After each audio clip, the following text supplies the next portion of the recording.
We are totally commercial.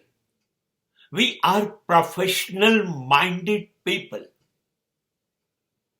Our activity is trading business. We concern with the profit and loss only. We operate the relations with mind, with intelligence. Exactly, the relations must be observed by emotion, by heart, by feeling, not by brain.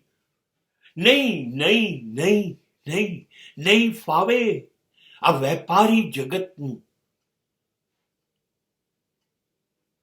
આ વેપારી જગતનું પરિણામ છે માનવની વેપારી બુદ્ધિ, સ્વાર્થી બુદ્ધિ. ગણતરીબાજ માણસ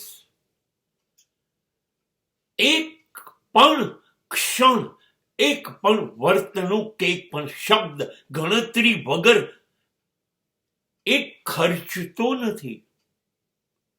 તો એ લાગણી કેવી રીતે ખર્ચે?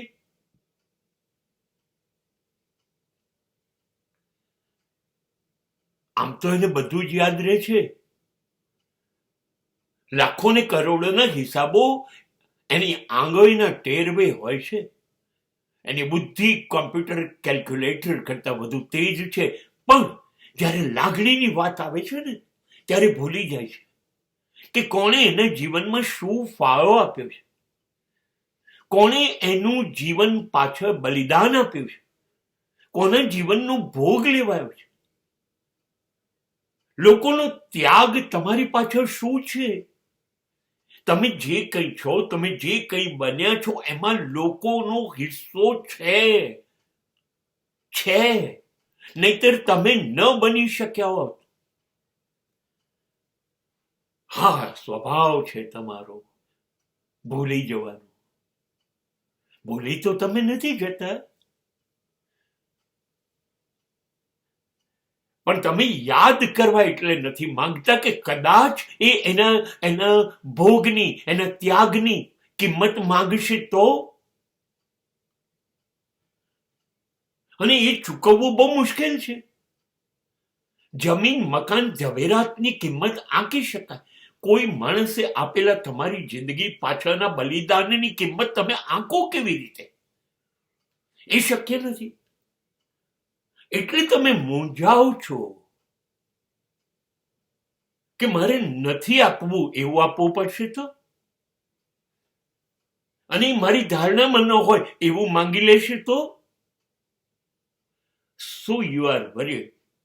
અને પછી આ દુનિયાની સૌથી કમનસીબ ઘટના બને છે. તમારી જીભ પરથી, મોંમાંથી શબ્દ છૂટે છે. હા, તો તમે કર્યું તું તો કર્યું તું.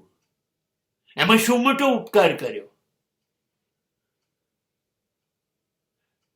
અને તમે મારા માટે કર્યું જ શું છે? શું કર્યું છે તમે? એક યુવાને અદાલતમાં, કોર્ટમાં, કઠેડામાં ઉભેલી માને કહી દીધેલું કે જજ સાહેબે વારે ઘડીએ મને કીધા કરે છે કે મેં તને દૂધ આપ્યું તો તે મારા ધાવણનું પણ માન ન રાખ્યું. અરે, ધાવણમાં તે દૂધ પીવડાયેલું તો એ દૂધના પૈસા લઈ લે 2-3 વર્ષના. અને એ દૂધના પૈસા તને ગણતા ન ફાવે તો કેટલા ફેટનું દૂધ હતું એ પ્રમાણે ફેટ દીઠ પૈસા લઈ લે.